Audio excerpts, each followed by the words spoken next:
Bismillahirrahmanirrahim. Inna lil muttaqina mafasan hadaiq wa a'naba.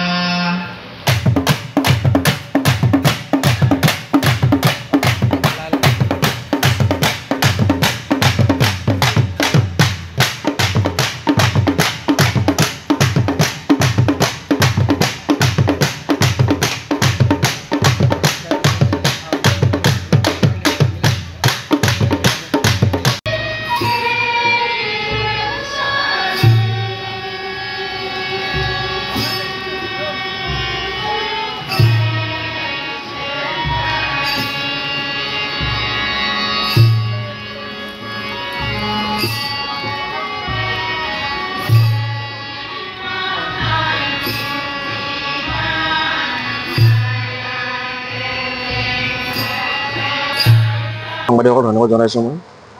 আজি আমাৰ অনুষ্ঠানটো একচুৱেলি জুবিন দাৰ কাৰণে পতা হৈছে। আজি 13 দিন। সেই সৰ্বধৰ্ম আমাৰ এখন প্ৰাৰ্থনা আমি আয়োজন কৰা হৈছে।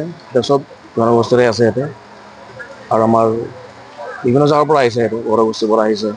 আমাৰ অসমীয়া নামদল পাৰ্টি চলি আছে এতিয়াও। সেই বিষয়ে আমি আজি এতিয়া অনুষ্ঠানটো আৰম্ভ কৰিছোঁ। কি কি ধৰ্মৰ বুজি পোৱা নাই? কি কি ধৰ্ম? আমাৰ ইয়াতে বড়ো পৰা হৈছে, আমাৰ মুছলিম জনগোষ্ঠীৰ পৰা আহিছে, অসমীয়া হৈছে ইয়াতে, খ্ৰীষ্টানো আহিছে ইয়াতে, গোটেইখিনি আছে। গোটেইখিনি ধৰ্মৰ মানুহ, গোটেই ধৰ্মৰ মানুহ আহিছে। হয়। এইটো আমাৰ হাউলি মাছ ব্যৱসায়ী সন্থা লগতে আমাৰ হাউলিবাসী ৰাইজৰ উদ্যোগত কৰা হৈছে। সকলোৱে সহযোগিতা কৰি আছে। আজি আমি সকলো জাতিগোষ্ঠী, সকলো ধৰ্মৰ মানুহ আমি এই যে যিটো 13 দিনীয়া কাৰ্যসূচী, অসমৰ এটা সম্পদ এবং কি আমাৰ ভাৰতবৰ্ষৰ এটা সম্পদ। তেখেতে এনেহেন ধৰণৰ মানুহ আছিলে, কোনো এটা জনজাতিৰ সেৱা বাকী নাই। পৃথিৱীৰ যিকোনো জনজাতিৰ ভিতৰত গৈছে, আনকি ভূটান এটা ৰাজ্যই ভূটানৰ ভুটীয়া মানুহৰ ভিতৰতো গৈছিল, তেওঁলোকৰ আত্মাৰ ভিতৰতো যাই বহিছে। যাৰ কাৰণে আমি অতি মৰমেৰে, অতি শ্ৰদ্ধাৰে এজন মানুহ অল পৃথিৱীৰ পৰা তেওঁ গ'ল, আৰু দ্বিতীয়বাৰ আমাৰ ভাগ্যত হ'ব নহ'ব সেইটো সম্ভৱৰ বাহিৰত। আমি 13 দিনীয়া আজি যিটো তেখেতৰ সদগতিৰ 13 দিনীয়া কাৰ্যসূচী, হাউলিবাসী ৰাইজ, যিকোনো জাতিগোষ্ঠীৰ মানুহ, যিকোনো ধৰ্মীয় মানুহ সকলক আমি নিমন্ত্ৰণ কৰিছিলোঁ। আজি যথেষ্ট পৰিমাণে আহিছেও, কিন্তু এটাই কথা কি, যিমান মানুহ আহিব লাগিছিল, যিমান মানুহ আহিব লাগিছিল, সিমানজন মানুহ আহিব পৰা নাই। বতৰটো অলপ বেয়া হৈ গ'ল। তাৰে ভিতৰতো আমাৰ জুবিনদাৰৰ নাম শুনি কিছুমান মানুহ আছে, জিকি হ'লেও আহিছে, বৰষুণত জিকি যেনেকৈ কষ্টৰ ফলেদি আহিছে। আজি অতি মৰমেৰে এজন মানুহ আত্মাৰ, আজি 13 দিন ধৰি মোৰ চকুত ঘুমটি নাই, খাবলৈ মন নাযায়।